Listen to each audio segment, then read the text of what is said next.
Very great pleasure to welcome you here to this event. I'm trying to find hold on a second.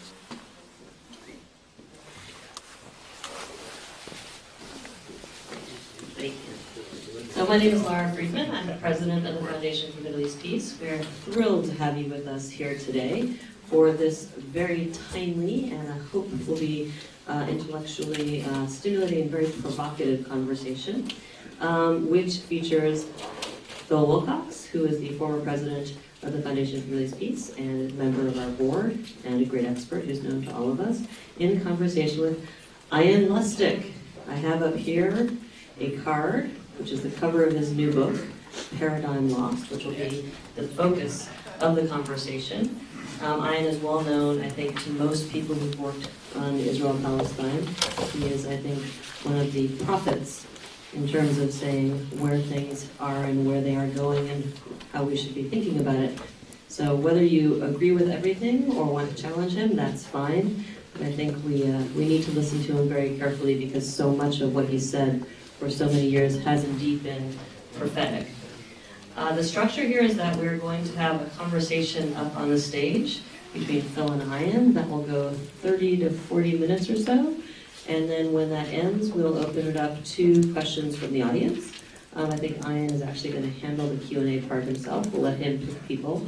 He knows more of you than I do. And we will always say, as we do, please make your questions in the form of questions, not speeches, so everyone can get in their questions. And with that, I'm going to hand this off to Phil. Thank you, Laura. Thank you all for coming. And especially thank you, Ian, for writing this book and coming down here early in what's going to be a very hectic year, I'm sure, because this is an extraordinary book. I would say groundbreaking, which questions the conventional wisdom about the Israel-Palestine conflict, the solution which many of us have clung to dearly for many years of the creation of two states as the way out. And Ian has brought a deep experience and scholarship to this work. I take the liberty of saying Ian has said in his book that he came to this, his new views with sadness, because he, for many years, was a great supporter of the two-state solution, which in those days was a radical departure. So I am going to ask you a few questions, but please, I want you to say what you think is most important. Have you any sense of how your book is being received, or is it too early for you to make any predictions? Thanks, Phil. Thanks, Bill, and I want to thank the Foundation and also the Middle East Institute for hosting me today, and thank all of you for coming. I haven't had reviews except for one, if you call it a review, let's say the Scholars for Peace in the Middle East, which is one of the groups that I mentioned in the book. We did the Atlantic groups. There was a review of me, and we had a little nice response on Twitter. But aside from that, I've had a lot of emails and quite a number of speaking invitations that are enthusiastic about the idea that you can think beyond the two-state solution and not fall off the cliff. That you can actually trade, what I used to say, trade boredom for a little more anxiety and eventually get something that is satisfying. It is, so I could say a little bit about, some of you may not know where I come from or how this happened, this trajectory before we started such a conversation. As Phil said, I was an avid and early supporter of the two-state solution. My first article, and I hate to say this, was published in June 1970 in Jewish Frontier, which used to be a Jewish labor socialist journal, on what the West Bank Arabs want. That was when I was an undergraduate at Brandeis, and I traveled around the West Bank and Gaza talking about it. And I find that what was in the cards eventually was a two-state solution. That's what they wanted, even though the PLO wouldn't say so at the time. And starting in 1971, when I was a graduate student at Berkeley, I actually founded an organization before Bray-Rock called Yesh Bray-Rock, which means there is an alternative, as opposed to Ain Bray-Rock. There is no alternative. And the alternative we suggested in a petition campaign among Jews throughout the world, but only among Jews, because we didn't want to hang dirty laundry out with the Goyim cliff, that there should be an end to settlement and a non-belligerent Palestinian state living in peace beside of Israel in the West Bank and Gaza Strip. This petition got over 400 signatures of Jewish activists from all over the world, which was not easy to do. And I was very commonly called an anti-Semite at that time because I supported a two-state solution. Now I am called that, but because I don't support it. As I quote Leonard Cohen at the beginning of this book, it sounded like the truth. It seemed the better way. It sounded like the truth, but it's not the truth today. And that fact was very hard for me to accept. And I didn't accept it until I absolutely had to. And the reason I had to is I was so bored and so frustrated with the problems that I was used to spending all my time talking about and thinking about. And all I could see was another settlement. Oh no, this is going to close this door. Oh, how come the United States is not conducting an effective peace initiative? Why aren't they even starting it? Oh no, they've appointed so-and-so to this post. Don't they know that he's just a show for their lobby? Oh no, how can we, but it still might be possible. Over and over, and finally I said, I'm not saying anything interesting to myself or anyone else. So that's when I realized that I was caught inside a degenerative research program. I fancy what you're saying, that the assumptions that had guided and structured my thinking and those of my interlocutors for decades were no longer valid. That's just the way it is. They were valid at one time. And there was a real chance for a viable, for a two-state solution in the 80s and 90s, but not anymore. And the question, therefore, is what are the implications of that? What's the implications even of not adjusting yourself or not finding another way of pursuing something that you and others know, or let's say pursuing something that is not possible to attain? How does that expose you to being played by a sucker for those who want no real change but to slide into apartheid without saying it's apartheid, which is even worse than there's no apartheid. So anyway, from 1971 on, my career has been anchored in books and articles about two-state solution. And Marilyn Benvenuti and I argued until we were blue in the face with each other over decades.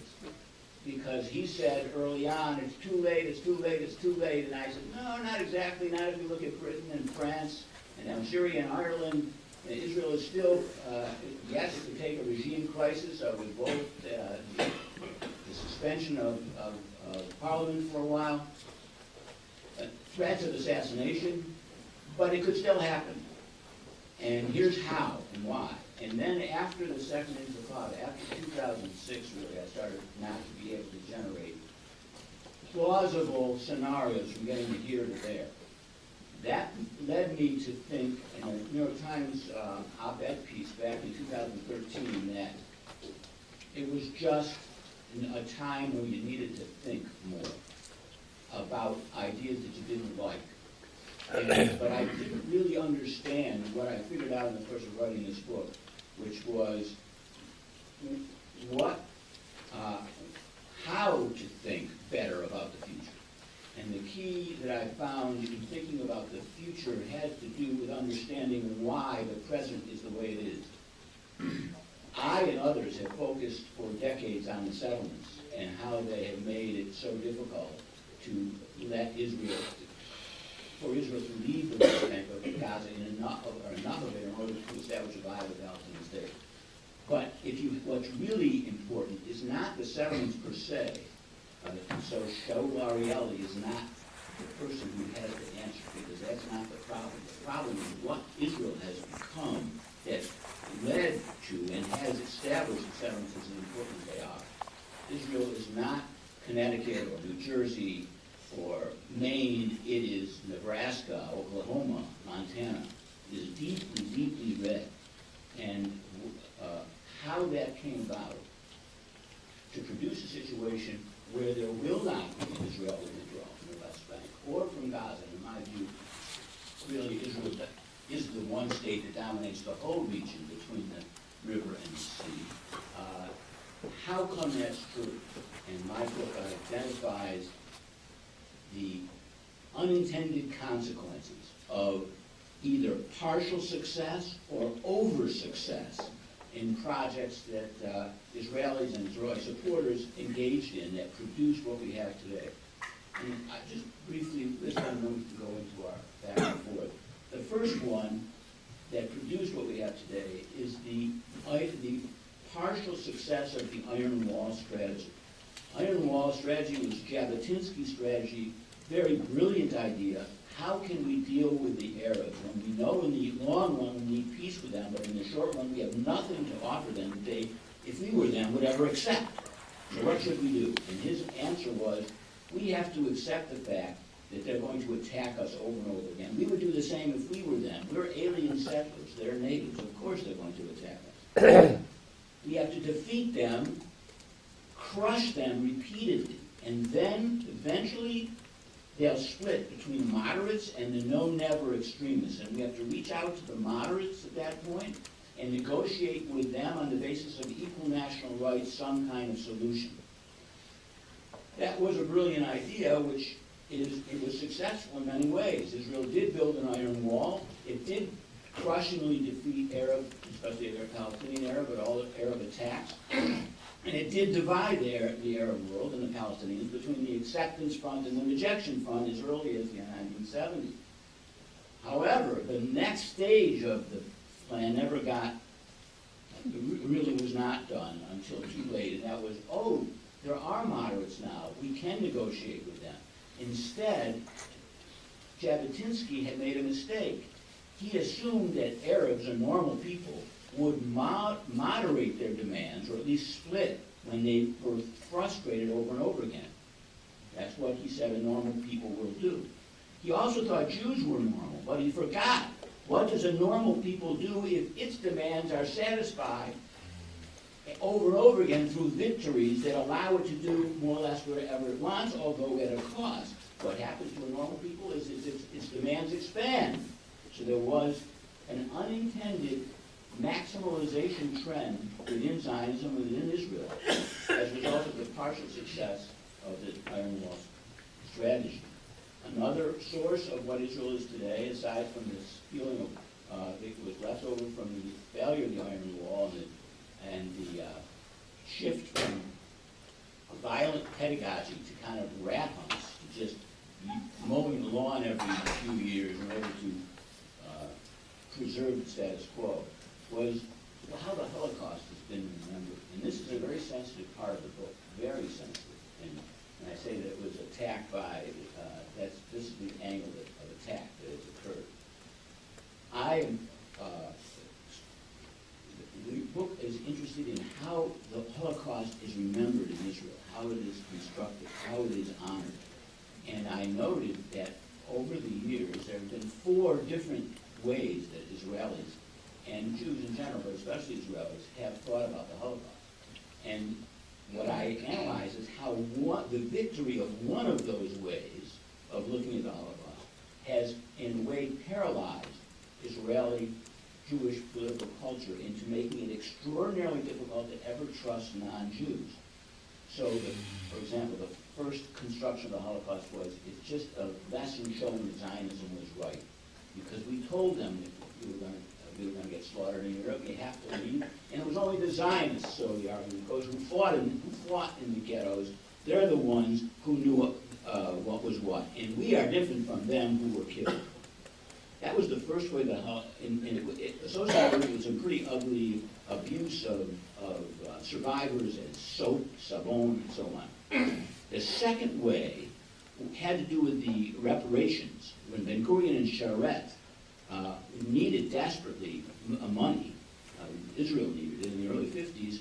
Negotiations with Germany were justified over the objections of Begin and many, many Israelis because they saw the Holocaust as a wasting asset in the sense that Gentile guilt would not last very long. So it was important to get money while you could from the Gentiles to help Israel. That led to the reparation agreement.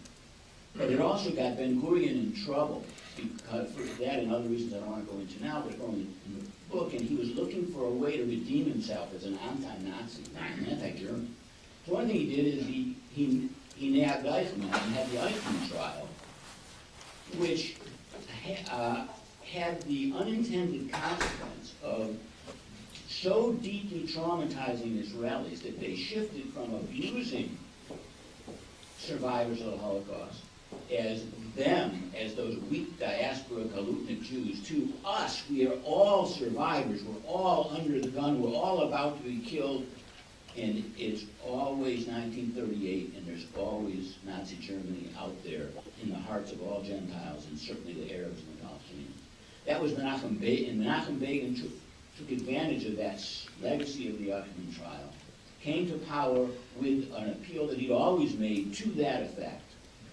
And that idea of the Holocaust as a template for Jewish life, it's really all you need to know to be a Jew is you're a survivor. And the world is facing you always with a new threat. Overcame another construction which was much more progressive, which was the Holocaust as an object lesson in human history, for a moral object lesson. That was the formal justification for the Eichmann trial. The Nuremberg trial, which said that the Nazi leaders who were killed, who were executed, were not executed for crimes against the Jews, they were executed for crimes against humanity. And that idea in Israel also has taken hold, although in a minor key, that what the Holocaust is a crime against humanity, and it should happen never again to anyone. But what won out, and what is still dominant overwhelmingly, as I show, is this Holocaust, what I call Holocaustia, a political culture so filled with hyperlinks in the minds of Israelis between almost any ordinary object in the Holocaust: trains, showers, trucks, carbon monoxide, smokestacks. They all trigger the same kind of thing. The third unintended consequence that led to what we have today in Israel is the Israel lobby. The strength of the Israel lobby in the United States. I'm not blaming anyone, evangelicals or Jews, for a powerful lobby. Blame the founders. They set up a system in which lobbies are supposed to fight like hell for what they want and give no quarter to their enemies because their opponents or give no quarter to them, and in general that'll hold everything in check. But Washington, in this farewell address, said the one thing this won't work is if you've got a foreign attachment, a passionate attachment or hatred of another country, because there won't be a domestic lobby opposed countervailing force.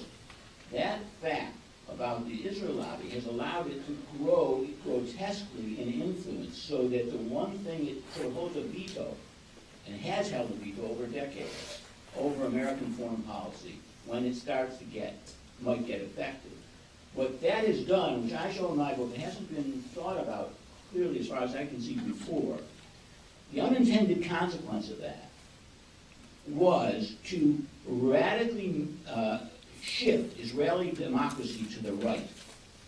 Because what it did is it destroyed the careers of moderate politicians like Yossi Sari or Shlomo Ben-Ami or Shulamit Aloni or Yossi Beilin, who might have come to power, but they depended on the United States to play the role that was the logical, realistic role that it should play. And their predictions that it would, and that Israel would not be able to have its cake and eat it too, take the West Bank and be honored with American aid and political support throughout the world, they were wrong every single time. And what you had instead were politicians who learned that they could get votes easily by saying that Israel could both keep the territory, have an extremely tough stand towards the Arabs, and not lose the support of the United States. So it had the effect that or rather lobby, those who built it, had in mind, we don't want another Holocaust situation. This time we're going to take the gloves off, fight for to protect the Jewish state. They didn't necessarily want to protect the Jewish state of the sort that it became, but that was the unintended consequence of the super abundant power of the lobby. That's where we are. Wow. But a negotiated route to it is not available. Not just the settlements, it's what's built into the state. Ian, people have argued that the occupation, as it's still called, is not necessarily permanent, that bricks and mortar don't make permanent change, and that the policy of the United States and the Western world, out of sympathy and respect and goodwill toward Israel, has hurt Israel very badly by giving it a sense of omnipotence and achieving things that are historically anomalous and have failed other states in the past. Is it too late, and is the American system so rigid, the way it was designed, that international diplomacy is not going to be the factor that will change, that the U.S. can, and other states can, for the first time, adopt a really helpful policy toward resolving the conflict by distancing themselves somewhat from Israel and using their massive potential influence, wealth, and resources to put the genie back in the bottle. Is that just a fantasy at this stage? So you've asked actually many questions right there. I'm going to zip through a few of them, and we can get to others in the question and answer period of the discussion period. Occupation.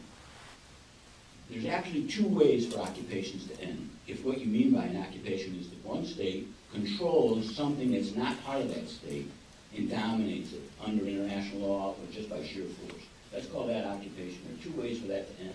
One is the tie is broken, and the subordinated entity is now not subordinated, but independent. That's one way for it to end. The other way for it to end is for that to be integrated into the state, so now it's all one entity. That also ends occupation. The United States, after the Union conquered the South and occupied it, and it was occupied territory, the occupation ended by integrating the South into the North, into the state run by the North. So, from my point of view, you have to remember that there are two ways to end occupation. But the other point is that, although, as I was talking to Mr. Small earlier, there is a theoretical way in which the Israeli Supreme Court still holds that the West Bank is held by Israel under the, insofar as the settlements there, for example, are legal under the Hague regulations of 1907 only if they're declared not to be permanent. So the Shamir government in 1983, I think, had to go into court and in court say they are not permanent. Then it went outside the court and said, I didn't mean it, they are permanent. But inside the court, they had to say. Now, if that still matters, which I don't think politically it does matter, it certainly doesn't apply anymore to Gaza, and it doesn't apply to much of the West Bank. And if you look at the practice of Israeli courts and Israeli law, employment law as it's enforced in the West Bank as opposed to on this side, on the eastern side of the western side of the Green Line, nobody can tell the difference anymore. Nobody can tell the difference.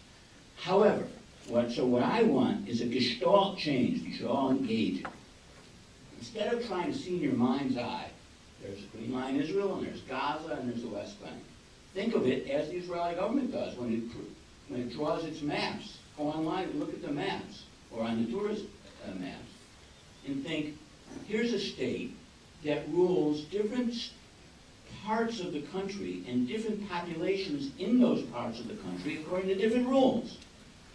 So the rules it uses to rule Jews living in the Galilee are slightly different than those it uses to rule Jews living in the West Bank.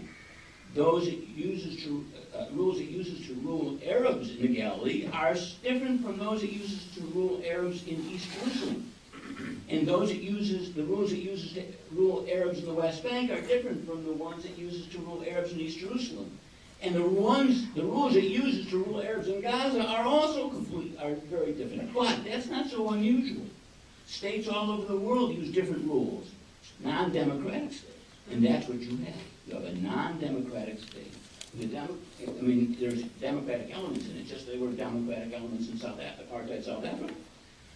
Maybe there are more in Israel, but that's only elements. But a state that rules all the population from the river to the sea, and according to the IDF, the Israel Army, there are more Arabs than Jews in that area. Arabs aren't a majority because there are about 480,000 non-Jewish non-Arabs. So, but Arabs are a plurality from the sea to the river.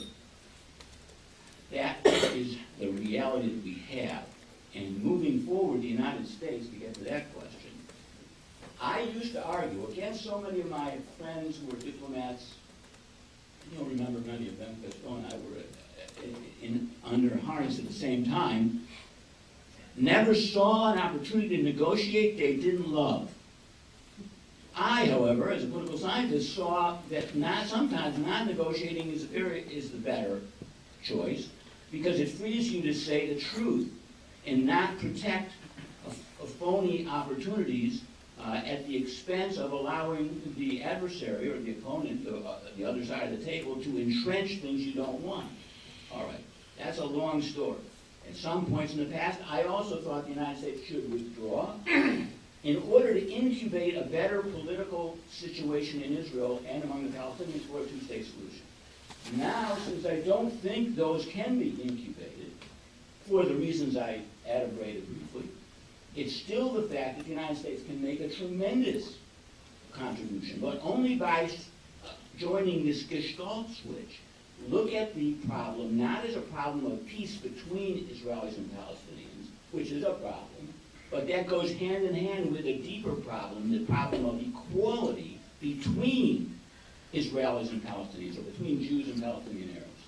And the United States can shift the discourse from occupation to equality, from ending the occupation, decolonization, to democratization, to democracy. And then we'll have the same debate we had about South Africa. Should we engage with Israel to help democratize it, or should we be boycotting activities that Israel, well, fine, argue about that. That's a much better argument than arguing about whether we should have another Kerry initiative if the Democrats take the White House. That's what I'm on. Ian, is the prospect, in your view, that somehow reality and pragmatism will stimulate democracy in Israel and Palestine, and among Israelis and Palestinians, Jews and Arabs? You offer an intriguing thought that because the current reality is so dysfunctional, it does not really reflect the interests that are not solely racial or ethnic of most of these people, and that they have other interests and common interests, and that those interest groups could coalesce ultimately into political groups, and that could create a political culture in which real interests supersede nationalism and ethnic racial division. So I'm not so sure that I want to say real versus unreal. People have interests, and those interests change as situations change, and who their allies are and who their enemies are also change. That's when you say politics makes strange bedfellows. That's actually a very deep fact about the world. I mean, you remember George Wallace. Now, you might have an image of George Wallace standing in front of the school. It's no segregation now, segregation forever. But he won his 4th term as governor kissing black babies. He became a full-fledged integrationist when he needed to in order to win elections. That is how politics works. When we went into Iraq and it conquered that country in terrible things it did, we had a country there where the Sunnis and the Kurds and the Shia are at each other's throats. By the time, at a certain point, the Shia were dominating the whole country. And what happened? What happened was that now the Shia hate each other. We got groups and they're tearing themselves to pieces. What happens? That's typical. You change the structure of a situation and people who see themselves as allies can start seeing themselves actually not as allies, but as opponents. When you think about the United States, and we could do this with Britain also, with the Irish, when you think about the United States, and think about the Democratic Party. The blacks in America were excluded from the New Deal because Roosevelt relied on white Southern Democratic votes. That has changed, hasn't it? Now no Democrat has a prayer of being elected to the White House without a massive turnout of blacks. What happens? Well, when you have a Democratic elements in your society, and I said Israel has it, and we had it in the United States. It's not clear if you could ever call the United States a democracy in the 19th century. Half the population, i.e. the women, could not vote. We still call it a democracy. Yes, it has democratic elements. We'll call it a democracy. Well, look at the way that happens. Some whites start to have interest in mobilizing blacks because they need their votes, just like some men in the late 19th and early 20th century in Western states saw that they could win elections against their opponents if they advocated letting the women vote. That's how minorities, these formerly despised or excluded groups, get included in democracies over long periods of time. We've heard this phrase about the arc of history it's long, but it bends towards justice. Well, I'll change it a little bit.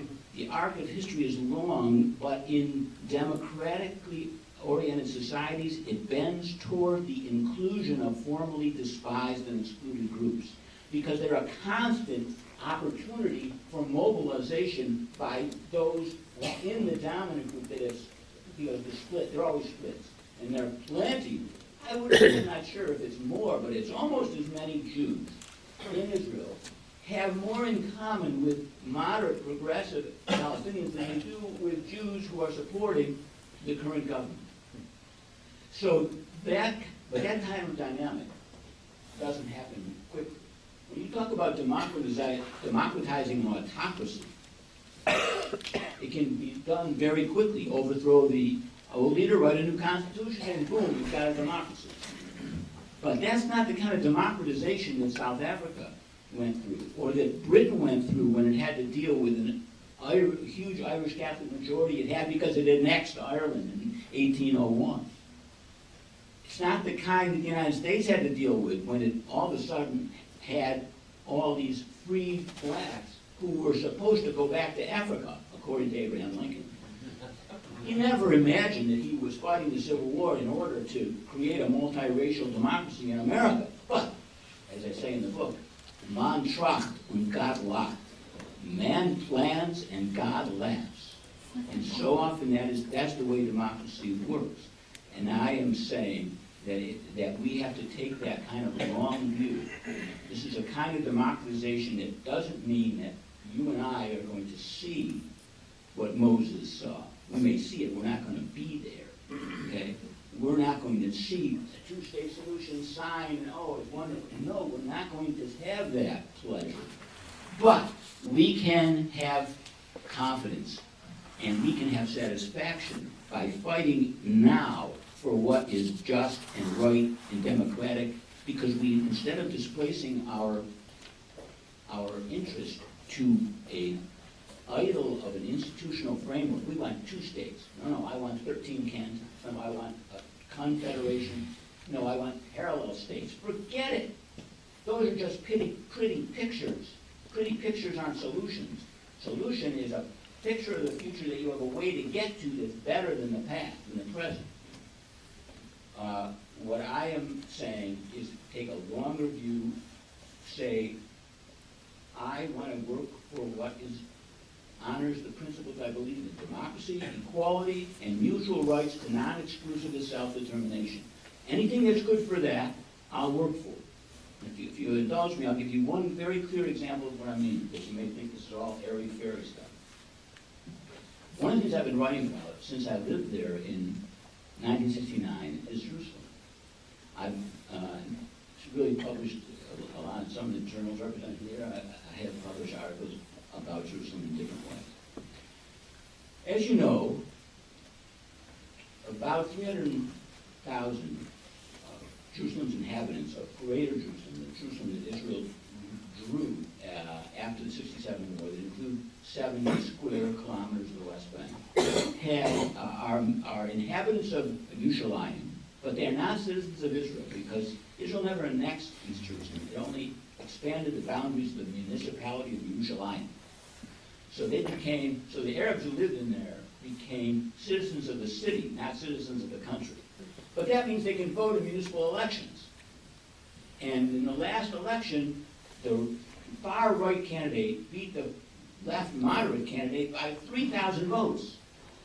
But only a pitiful small number of Arabs voted because the PA has been telling them, don't vote because you will legitimize the occupation. In the election, and they worked. And the 1876 election was won by the Democrats for the president, not to be president.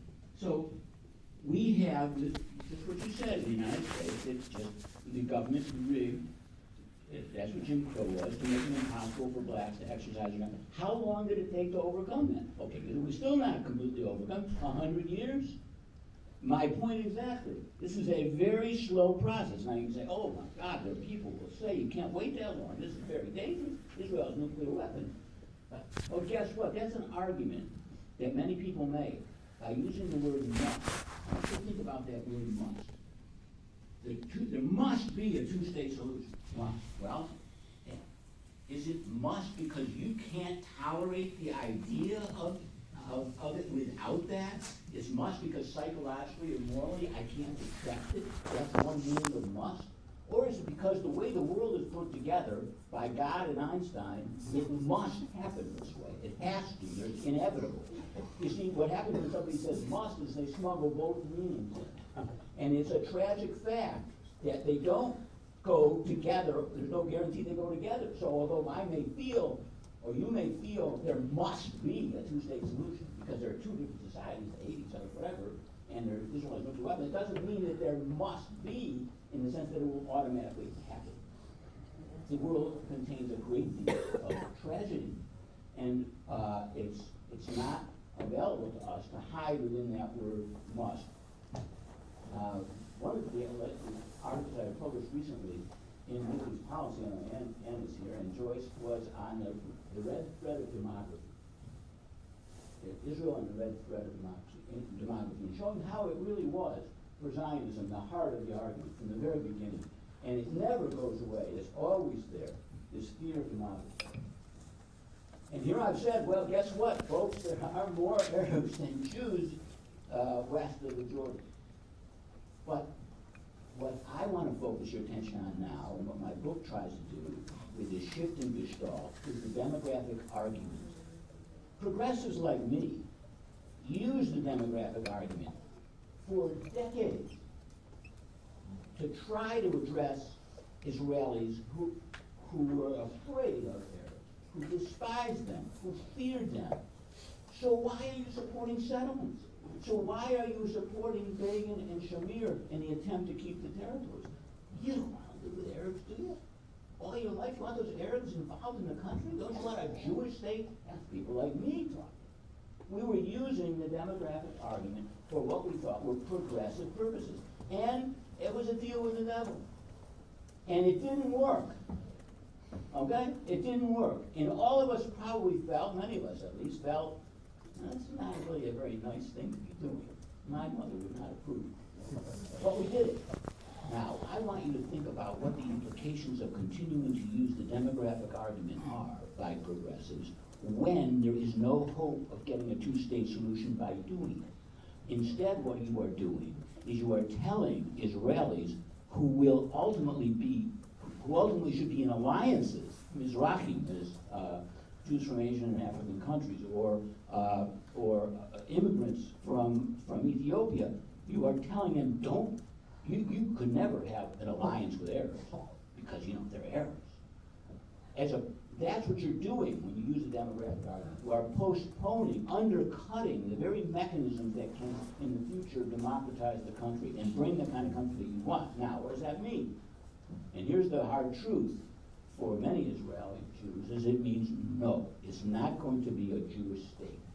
What nobody except Kahana ever actually clearly said what a Jewish state means.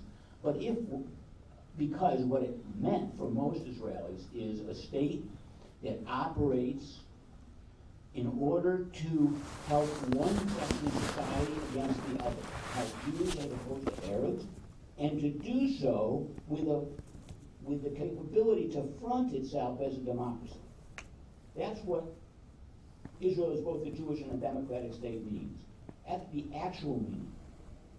That's not possible anymore. That will not be possible. That is, if you try to work within that, where a state dominates Arabs at their expense for the sake of the Jews, you are going to subsidize the domination of the country by the clericalist right. That's what it really means. Okay, so the demographic argument that used to be progressive is now very regressive. And that's another example of what I mean by when you switch the gestalt, you choose a new paradigm, a new way to look at the problem, a lot of things look very different than they did before. Let's open it up to the audience, and Ian, could you Yes, sir. respond to? Sure. Hi. People to identify themselves before Please keep your question short and Hi, my name is informed Eitan. question. So just going back to what you said earlier, is your argument in the book that pro-Israel lobby is one of the motivating factors for why the Israeli right is in power? And if that is your argument, don't you think there are a lot of other relevant factors, like internal to Israeli politics, that also be? Yes, thank you. Not motivated. It's not the motivating. It's the structure of competition in Israel. Yes, there are ideological, demographic, Mizrahim hate the Ashkenazim for the things that were done to them, all kinds of internal Israeli reasons, and a natural revanchism, beliefs that, yes, Judea and Samaria, it's ours, God gave it to us, all kinds of internal reasons. Just as there are all kinds of internal reasons why Israelis would have opposed that in favor, as people, as so many Israeli leaders and generals have, that is, favored getting out of the West Bank and Gaza. Those are all there in Israel. The question is, what impact did the unquestioned and only unprecedented flood of aid and political support from the United States that was due to the lobby vetoing wiser, more realistic, or more national interest-oriented policy, what effect did that have on this competition in Israel? And what it did was it systematically disadvantaged the positions, arguments, and programs of people like Yossi Sarid or Yossi Balin or Shua Micheloni, and systematically, and Yigal Alon, or even Moshe Dayan in this time, and systematically supported those who were willing to indulge in fantastic messianic expansionist dreams that were very inspiring, but that's how you got Begin and Shamir and Netanyahu. And why, and say nothing of Gush Emunim, how their ability to say we can have the whole land and American support. The lobby made that possible, thereby undercutting the left and subsidizing the right. So it wasn't the motivation involved. Is that clear? Okay. Yes. Thanks very much to Ian and Phil and Lara. this is fascinating. As soon as I mark my students' papers, I'll be reading the book. I want to somewhat, well, first of all, as you probably know, it's a situation of the emperor's new clothes. Everyone, or almost everyone, advocating two states from the left knows that it won't work, but they don't have a vision. And my question to you, you say you dismissed confederation and other ideas. I've been taken by some of the settlers, disciples of Rabbi Froman, who are surprising, were very progressive, amazingly so in their views. They provide a vision of a Jewish state, which also means one state in many ways. Don't you think some sort of vision that Jews can hold onto is worth advocating? Yes, yes, I will. So there is an emperor's new clothes aspect to this whole situation. I completely agree, and I like taking off. I mean, ever since I was in third grade and I read that story, I said, yeah, I want to be the guy. And I've done that. I admit it. But what Paul is also noting is that there are ideas such as confederation, and there are ideas fostered by small groups of settlers in the West Bank, disciples of Rabbi Truman and others, who have adumbrated an image or a vision of the country as some kind of Jewish state, but where Arabs are happily living. There are a lot of varieties of that. I want to say, and I do agree, yes, let 100 visions develop. The vision documents that were produced by Arab Israelis should not be seen as infuriating manifestos. They should be seen as visions of a future that can incorporate not just Arabs and Jews within the Green Line. That's exactly right. Let's have a competition among more realistic visions that are founded on principles of equality and democracy and non-exclusivist rights for self-determination, whether that's binationalism or whether that's a kind of Jewish Arab society or a kind of Jewish state that defines itself in a way that doesn't deprive non-Jews of opportunities for self-determination. That's fine. And I know those groups, I know other groups. I want to say one thing about the Confederation, parallel state, two homelands in one state, that I've actually participated in that discourse also. One of the problems when you look closely at them, and I have looked very closely at them, is that when it gets down to the nitty-gritty, they don't quite know what to do. For example, in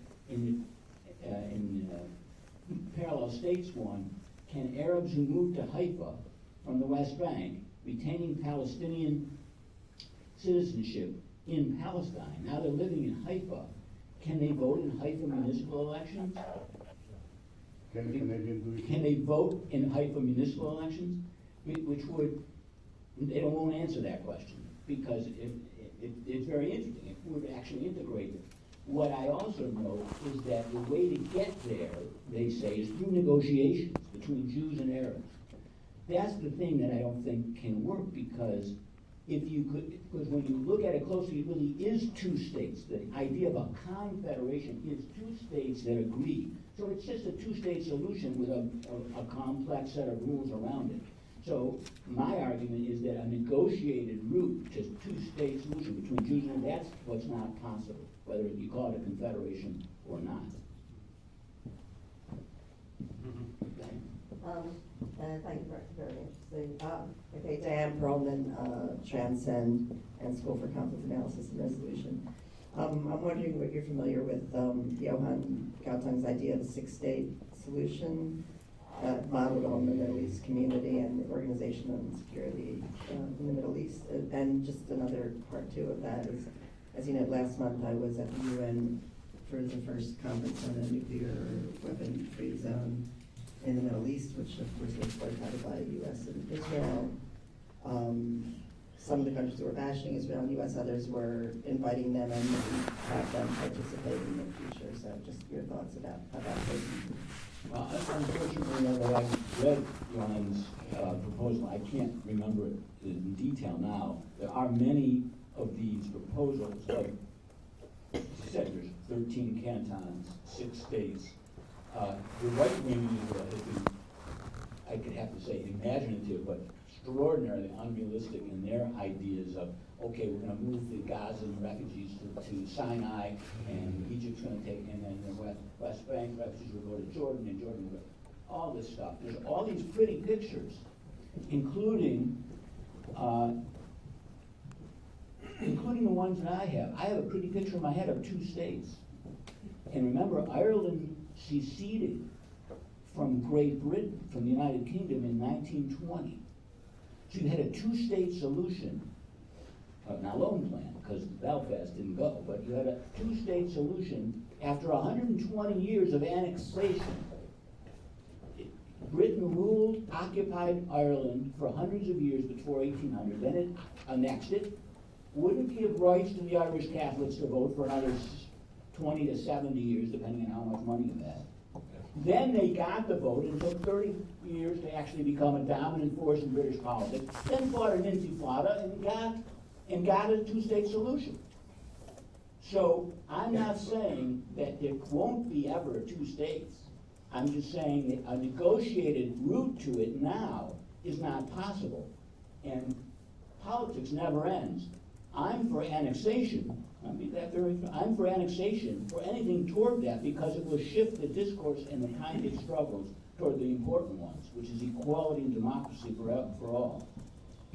And whether that results ultimately, eventually, in 2 states, I don't know. I don't want to worship the picture of the future. Jerome? Jerry? Hi, and if we could take maybe 3 questions at one, like a group of them, or? Oh, okay. Yeah, just because there's so many. Yeah. Jerome Siegel, Jewish Peace Lobby. I must say, I never really get it when people say that they can't see a pathway to a 2-state solution. I mean, it's a question of whether or not whether or not the stars are aligned right, and the 3 stars are the U.S., the Palestinians, and the Israelis. And there are changes in all of these things. Right now, it seems to me that things are heading in the right direction. We're heading to the end of the Netanyahu era. We're heading to the end of the Trump era. And Hamas is moving in the direction. Good luck. Responsibilities. So let me put it as a question, a very specific question. Right? The last time there was a real shot, at least in the judgment of the Palestinian negotiators and the Israeli negotiators, at a negotiated settlement was the Olmert negotiations. Very serious. And Abu Mazen came out of that believing that if they had more time, that they would have been able to work it out. Olmert resigned because of his political problems. So my question to you is really, what fundamentally has changed since Olmert, that if we got a post-Netanyahu government in Israel, makes it impossible, let's say with a Sanders presidency and whatever, to have a negotiated settlement? Hi, Mara Rudman, former student. I want to ask a question a little bit, starts from where we are now, and goes from your point about politics, and everyone's politics. So if you were not a political scientist, but were the current candidates, and you wanted to have a hope of actually prevailing in the coming election in this country, understanding the populist wave all over the world, and the fact that the majority of Israeli Jews right now would favor a Jewish state over democracy, and frankly, very frightening polls in the United States about relative respect for rule of law, how would you position where you think things should go for Israel for a candidate? Right. Okay? Okay, yeah. All right, good. First of all, Jerry is actually absolutely the right person to ask the question he asked. I have a whole Jerry Siegel file. And I don't know, in the book, what it is every setback, Jerry's got another way to solve it. Even though the old way no longer is possible, there's a new way, and the stars are aligned, so it could be done this way. And I am not surprised, and am actually gratified that you still are seeing a way. But you might not be right. And as the possibility that you're not right decreases, the possibility that delusion or entertaining that possibility is actually playing a sucker's game into what the right wants, which is a constant feeling of that carrot off, that maybe we'll get 2 states, and meanwhile, you're sinking the whole thing into decades and decades and decades of apartheid. If I were a cartoonist, I would have published in the Israeli press the following cartoon. There's a wagon being drawn by a donkey, and Netanyahu is in the driver's seat. And the donkey says the Israeli peace movement on it. And the sign says, pointing toward apartheid. And Netanyahu is holding a carrot in front of the donkey. And on the carrot, it says, 2-state solution. He's holding the carrot, his bar-alarm speech, which was completely phony, in order to get the whole system that's going toward whether it's good apartheid, whether it thinks, oh, I'm going to get the carrot. No, it's not going to get it. What has changed is that there, for one thing, if you look at Rahm Emanuel, he gave to Obama in 2009 the exact same advice that I gave to George H.W. Bush and to Jimmy Carter. Exactly the same, which is focus on the settlements, take a strong American stand on those settlements. It'll split Israeli politics, and you'll get a reaction that will be more tractable toward a 2-state solution. It kind of was true when I was given the advice, and that partly resulted in Baker's speech at AIPAC, to the loan guarantees, and to the victory of the Labour Party in the 1992 elections, and to the Oslo. It didn't, maybe it had a 30% chance if you ran the computer program 100 times, 30 times it would have ended in success. It didn't. Now, the difference is that when Rahm Emanuel gave that advice to Obama, not only was the lobby much stronger, but there was no shadow government. No government capable of winning an election on that issue. So it didn't, so Netanyahu could just play America like the piano. He even said that. Ephraim Halevi, I quoted him saying, I heard him say this, it's one thing, it's easy, it's tough to, Russia's not like the United States. The United States, you can do whatever you want, it's easy to move in. Russia, that's another. Okay, Mara. It's an interesting question. What would I say if I were a candidate? I probably would say more or less what I told Ross Perot when he said he was going up in the polls and he had no policies on any issues. And he had to speak to a Jewish group in New York. And so he called me to lead about the Dallas to teach him about the Arab apartheid. Oh my God. Yes, it was a while. And I listened to him. And at the end, and also his advisors, and I tried to teach them about things. And at the end of the day, they asked me, so what do I think he should say? And I said, he doesn't know enough to say anything substantive. He should stay away from this topic. But if he's asked, there's one thing he can say. I support any agreement that the Jews and Arabs will agree on. And now I would say the same thing, except I would add, what I want in Israel-Palestine is something that Jews and Arabs can live with and that honors the principles of democracy, equality, and non-exclusivist rights to self-determination for all people. That's the position I would take.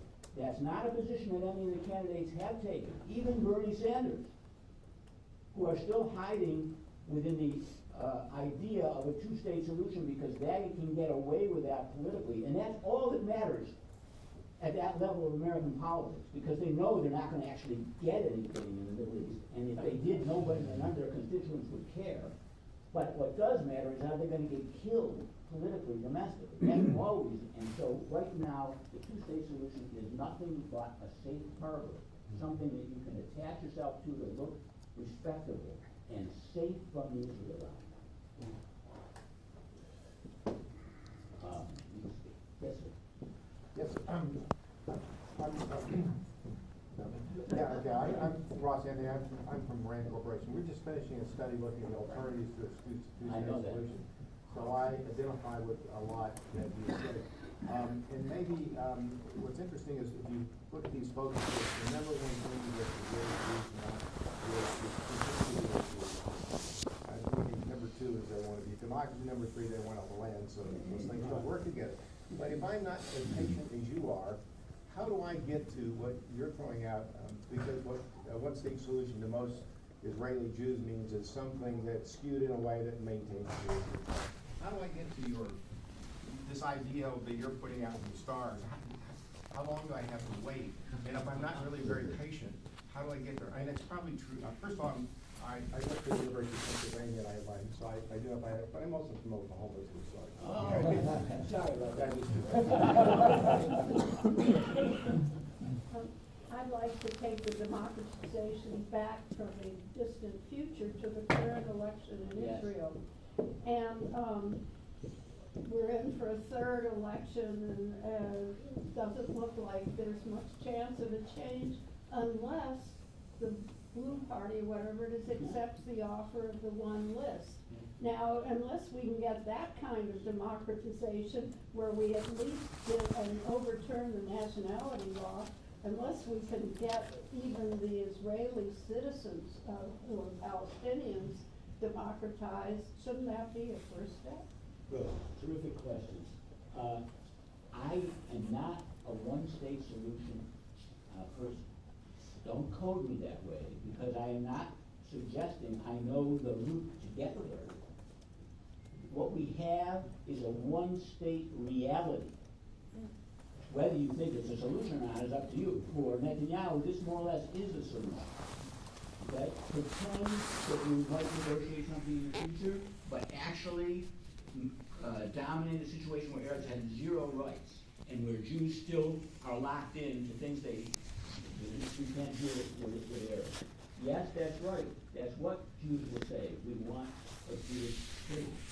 But what you want is not what you ultimately get, because often, the whole theme of the book is the unintended consequences of taking more than you can handle. In this case, the unintended consequences of creating a situation where you can't get rid of the West Bank and Gaza from under your control means that you won't have a Jewish state, whether you like it or not. Now, I'm sorry to say that that's going to take time. However, your question points to the possibility that things could go faster than I anticipated. If it weren't for the impeachment, I would have been on NPR. I had an NPR interview on Point for this book, and then impeachment happened, and they said, sorry.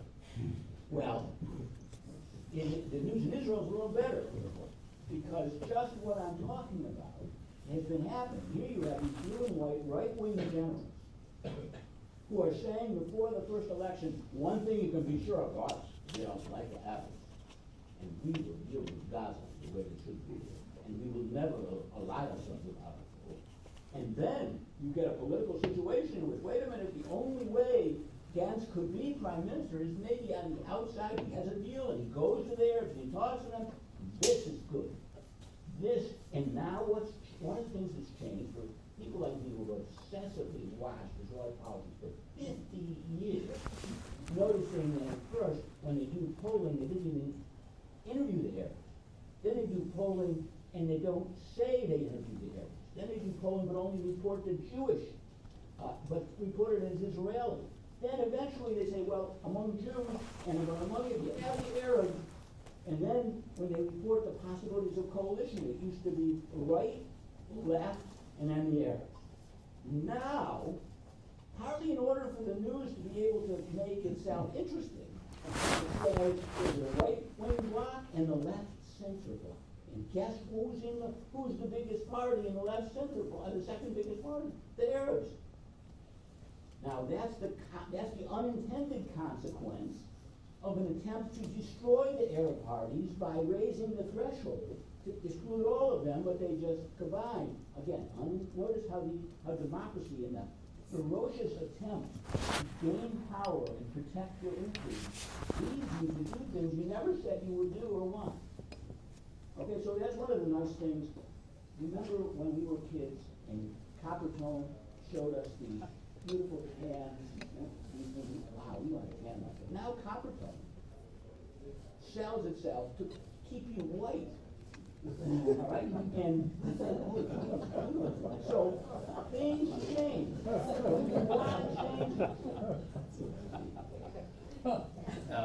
Hi, Stephen Cook from the Council on Foreign Relations.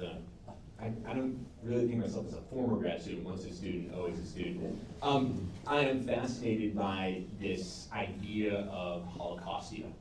And it seems that much of your argument hinges on this idea. Now I want to use your language from a class way back in the late 1990s.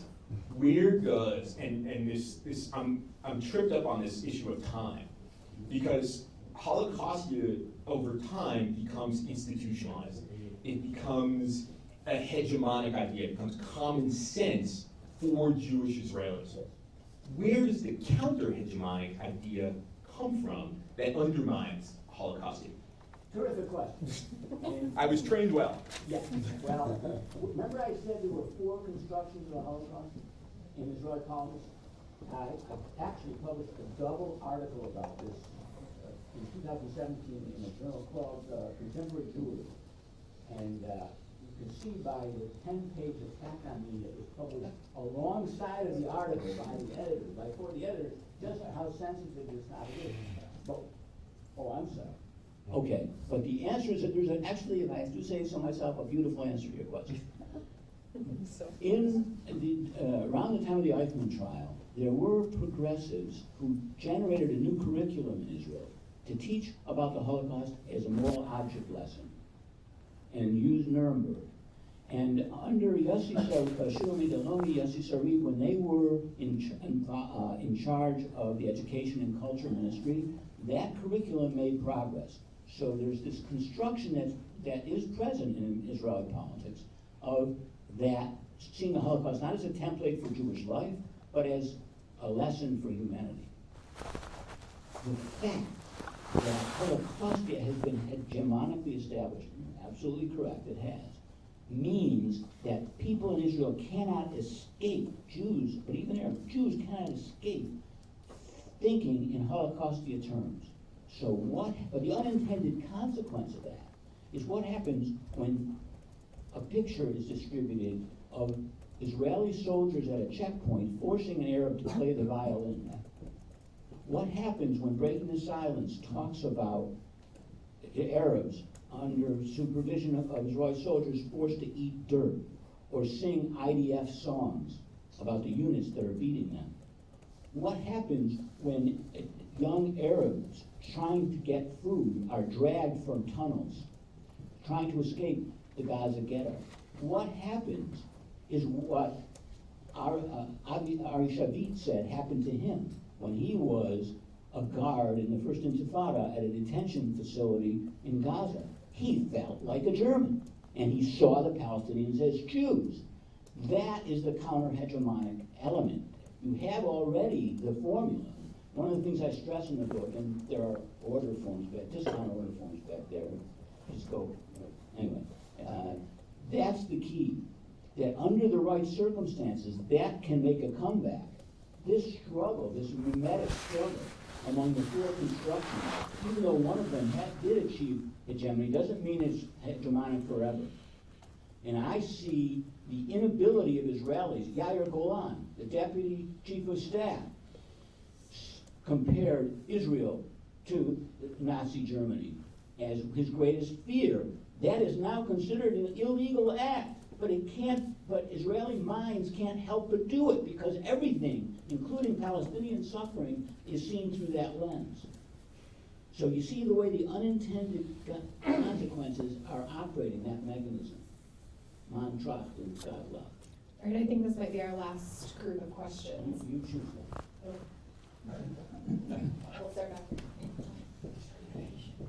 Hi, my name's Marissa. About 4 or 5 years ago, when I was your research assistant, we had talked quite a bit about democratization and whatnot, but I figured I'd ask some clarification.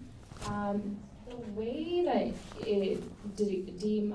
democratization is being discussed, it almost sounds very eerily similar to what was de-Arabization and secularization of the Mizrahim when they were brought into Israel in the 1950s until the 1960s.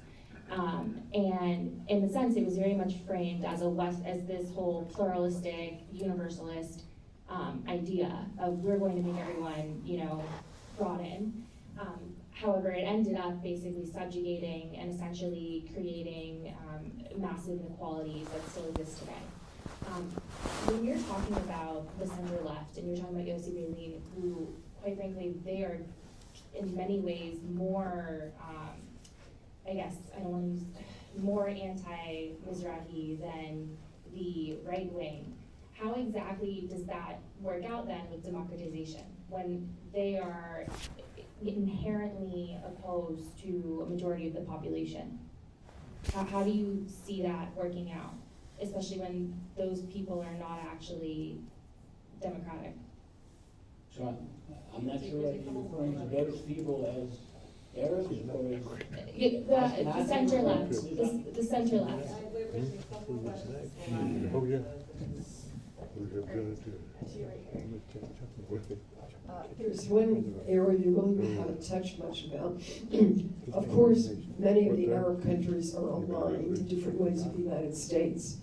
I'd like you to say a word, if some of the policies you're enunciating could be put in motion, how you would involve the Arab states, the Egypts, the Saudi Arabias, the Lebanon, of course the Jordans, and of course Iran is floating around there. So talk to that greater surround and how this plays into this.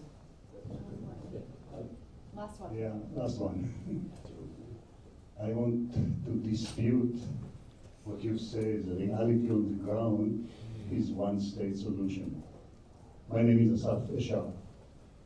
I do not see any one state. I see in the reality 2 states. Gaza is a state, except for security border. The West Bank Palestinian Authority has its own state.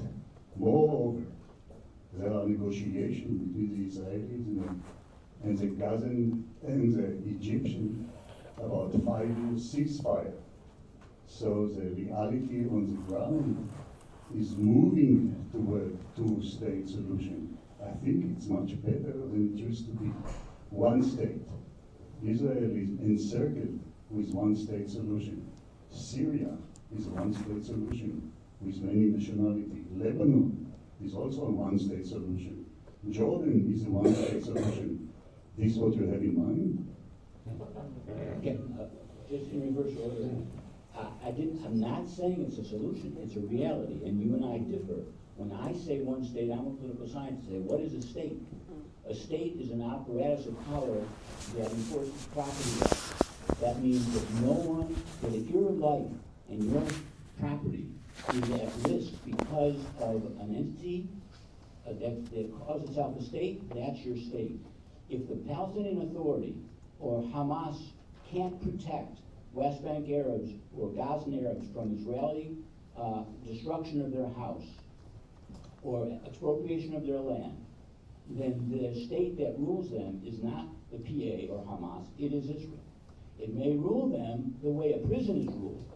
If you have a prison inside the Green Line, and it's filled with Palestinian prisoners, inside the prison yard, the state of Israel does not control everything that goes on. It works through the prisoner organizations that are PLO, PFLP, Hamas. That doesn't mean that's not inside the state of Israel. It is. And Gaza is a big prison in which Hamas takes care of a lot of what Israel can't or doesn't want to do. So and if you look at the way the Central Bureau of Statistics, for example, it says how many Jews are living in Israel. The answer to that question is all the Jews living west of the Jordan River. That is, whether you live in the West Bank or inside in Tel Aviv, you're living in Israel.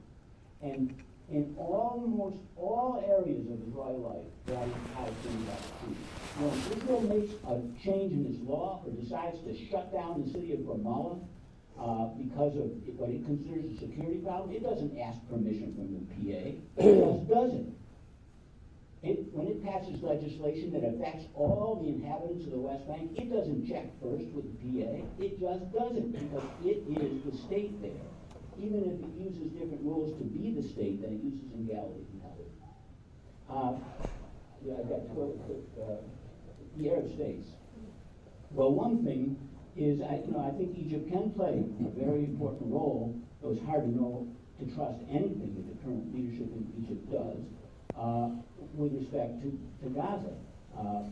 In the long run, Egypt and Jordan and the Arab states should make it very clear that they support Palestinian rights, that they will not be an escape hatch for Israel to dump refugees on them, and that they stand for equality and democracy. Now, you can say, well, that doesn't sound like a very realistic role, and you're right, because I don't see very many Arab states around who are in a position to do anything very helpful. But in principle, that's what they should be doing. As far as Marissa's question, I'm not sure I understood it all, but if you were suggesting that first comes an ideological or cultural commitment to democracy, and then comes democratic habits, then I would agree with you that that's not going to happen. But that's not how I'm suggesting democratization actually changes. If we look at the immigration from the Muslim countries of the Mizrahi, when they came, there was this attempt that you're referring to of assimilating them, of deracinating them, of changing them into civilized Europeans, that alienated them and destroyed their sympathy for the labor elites that were doing this.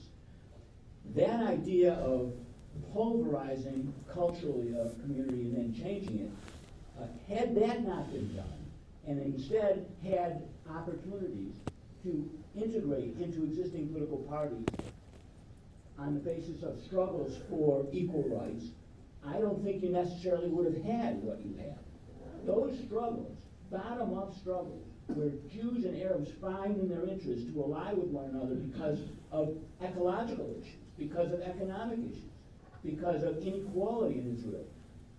Those are the basis upon which later, or just because you want to be in a coalition, that's the basis later for feeling, this is a multiracial democracy. If it weren't the idea, it never would have been followed. It's a reverse process that I imagine. So I want to intervene here. We have to wrap this up. I want to thank Ian. This was a tremendous discussion. Phil, thank you so much for leading it and provoking some real discussion and hard questions. I want to thank the audience. This is a very civil and far-reaching discussion. I think we could keep going for a couple of hours. I'm sorry that we can't. I will do a shout out. We have these flyers up on the table, which if you want to order the book, I am very much looking forward to reading. Ian, I don't know how much time you have to hang around afterwards, but I know there's a lot of people who would still like to talk to you. So thank you very much on behalf of the Foundation. And thank you for coming out and listening to our video. Good afternoon. He's right. Oh,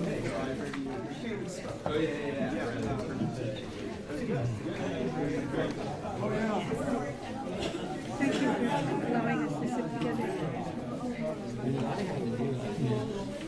together.